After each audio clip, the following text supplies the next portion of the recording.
Have you heard that the hand-eye calibration of cameras and robot arms is difficult? Coordinate transformations can be so frustrating, making you unsure where to start.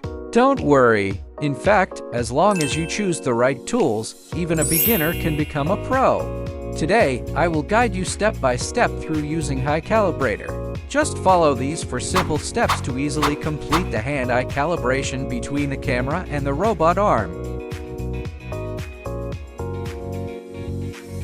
Open the Hicalibrator and click New Project on the welcome screen. Select a regular robot and then enter the Calibration Tool Configuration section. We must strictly follow 5 steps. First is Step 1, Pre-checks. The robot base, camera bracket, and calibration board must all be securely installed. After checking, click All Confirmed and proceed to the next step. Step 2, select the installation method. Note that eye to hand refers to the camera being mounted outside the robotic arm, while eye in hand refers to the camera being mounted on the robotic arm. Choose according to the on-site setup.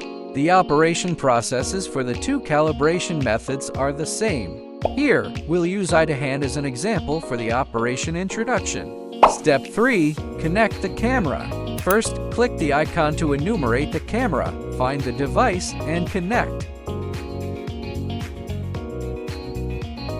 After confirming that the camera's status light on the left is green, click Next.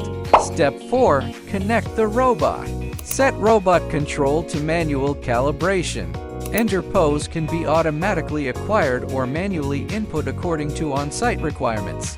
If auto calibration is selected, choose the corresponding robot model, load the firmware file, and input the IP address. Finally, click Start Service. If manual enter is selected for enter pose, you need to choose the current robot model from the robot models. If the required robot model is not included, set the brand to unknown brand. Choose the robot type, coordinate system, and Euler type. We have listed commonly used Euler angle models for major brands for your reference. Step 5. Confirm the calibration specifications. First, select the data collection type and choose N images. Then, select the inverted try small board provided in our standard package from the calibration board specification. After configuration is complete, click Calibration. The camera parameter check section includes 2 key sub-steps. Step 1, Image Quality Check. We need to adjust the exposure time and gain to ensure image quality. The evaluation criteria here are intuitive. For RGB images, the image must not be too dark or overexposed, and the chessboard corners must be clear. For depth images, they must be flat, without noise, and there should be no dark areas on the calibration board. Dark areas indicate lost depth information. After adjusting the main sensor, proceed to adjust the Bino sensors. Click Acquire. The requirements are the same as for the RGB images, not overexposed or too dark, with clear corner points. After confirming the image quality is fine, move to Step 2, Camera Intrinsic Parameter Check. Click Check. All of the RGB focal length, RGB alignment, and calibration accuracy must pass before proceeding to the next calibration process. Otherwise, it will affect the calibration accuracy. Click Check below Check Image. After the check is complete, the page displays the completeness and accuracy of the RGB image, depth image, and left and right views. Next is the Core Image Collection Protocol. Regardless of whether your installation method is ETH or EIH, the image collection mnemonic is exactly the same. 3 heights, center plus periphery.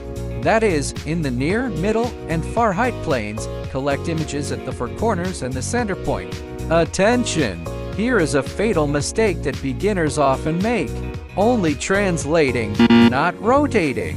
Remember, in addition to moving in XYZ, the ARC's rotation angles of the calibration board must be extremely diverse, covering all directions, otherwise it will result in severe underfitting. Also, the chessboard must always be fully within the camera's field of view. Once you master the protocol, you can proceed with the calibration image collection. After moving the robot to the target position, click the plus sign at the top of the list to trigger the photo, and manually add the pose data. Pay attention to the small circle in front of the list. It represents the health status of the data.